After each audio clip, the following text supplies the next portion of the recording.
When you hear the word Mordor, what pops into your head? Probably fire, ash, those jagged mountains, and, of course, the giant all-seeing eye of Sauron, right? It's pretty much the ultimate vision of evil in fantasy. But what if I told you the story of Mordor doesn't just live on a map of Middle-earth? Its story is actually rooted right here in our own world, forged in history, industry, and even in the very words we use every day. So, what if Mordor wasn't just made up out of thin air? What if its creator, the legendary J.R.R. Tolkien, was actually drawing on something deeply real, something personal? Today, we're going to peel back the layers of ash and shadow to find the real-world heart of the Black Land. Okay, so to understand where Mordor really comes from, we have to start with what it is inside the world of Middle-earth. And trust me, it's not just some random evil lair. Its geography is completely intentional, and it serves a very sinister purpose. First off, the name itself is a huge clue. In the Elvish languages that Tolkien literally invented, Mordor translates to the Black Land, or the Land of Shadow. He didn't just pick a name that sounded spooky, he built its dark nature right into its identity from the ground up. This is a place that is fundamentally, linguistically, defined by darkness. And this place is enormous. We're talking about an area of roughly 140,000 square miles. To put that in perspective, that's bigger than the entire country of Germany. And it's basically a natural fortress, boxed in on three sides by these huge, jagged mountain ranges that act like giant walls, keeping any invaders out and keeping Sauron's armies locked in. But Mordor's geography isn't just about fantasy maps and scary names.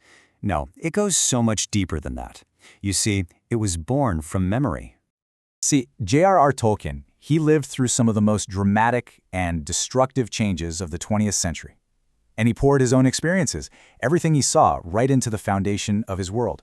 Mordor is in many ways a reflection of things he actually saw with his own two eyes. Before he was a world-famous author, Tolkien grew up near an area in England known as the Black Country. And it was one of the most industrialized places on the entire planet, famous for its coal mines, its steel mills, and foundries that just choked the sky with smoke and ash. Sound familiar?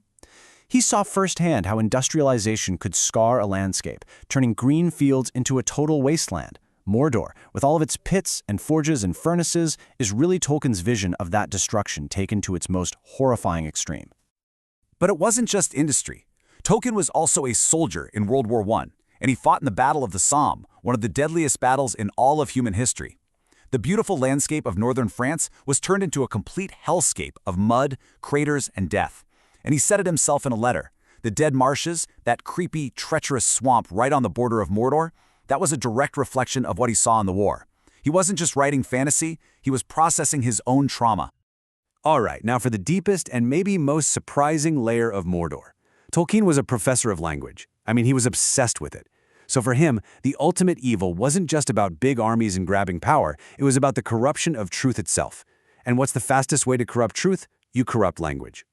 So Sauron, the Dark Lord, he actually created his own language, the Black Speech. But this wasn't a language made for poetry or connection or telling stories. Imagine a language that is all sharp edges and harsh sounds, with absolutely no room for beauty or nuance. It was designed for one thing and one thing only: control.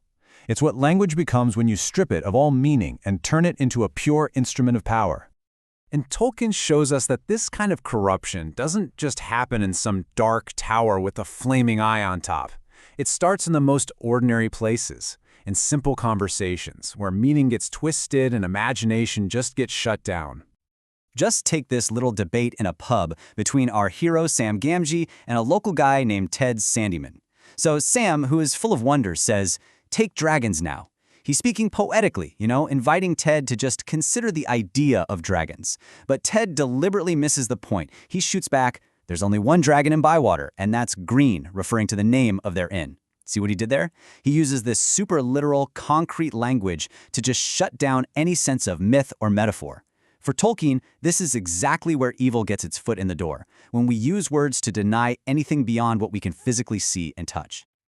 This small-scale twisting of words finds its ultimate, most terrifying expression in one of the story's greatest villains, Saruman the Wizard.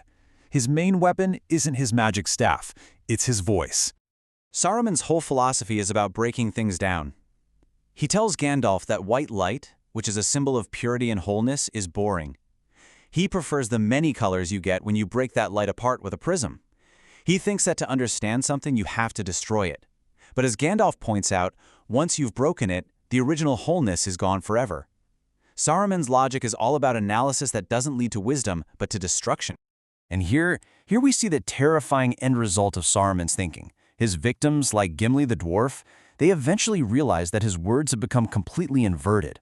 When Saruman offers help, he actually means to bring ruin. When he talks about saving people, he really means he's going to kill them. His language has become so detached from reality that his words now mean their exact opposite. So you have this clear contrast. Gandalf's power comes from plain, direct language that's rooted in truth. Saruman's power is the complete opposite. It's the power of the propagandist, the guy who uses abstract, slippery language to make lies sound reasonable and to make evil seem necessary. It's a battle between language as a tool for truth versus language as a weapon of pure control. So what does all this add up to? Why did Tolkien build Mordor not just as a place, but as this really complex idea? Well, it's because he was issuing a powerful warning to his own modern world, and, it turns out, to ours as well. So when we really look at Mordor, we're seeing three things all at once. On the surface, yeah, it's a terrifying place in a fantasy story, but go a little deeper and it's a reflection of the real-world horrors of pollution and mechanized war. And at its very heart, it is a profound warning about the danger of a society where words lose their meaning, and language is used not to find truth, but only to get power. And that brings us to a really important question for our own time. Tolkien warned us about the dangers of the machine, both the literal machines of industry and war and the figurative machine of propaganda that twists language to its own ends. He was worried about rhetoric that makes lies sound truthful. So looking around our world today, where do you see these forces at work? What are the modern-day Mordors that seem to value power over truth? It's a heavy question, for sure, but a really important one. We would love to know what you think down in the comments. And if you found this insightful, please hit that like button, share it with a friend, and make sure you're subscribed to America Watch for more deep dives like this one. Thanks so much for watching.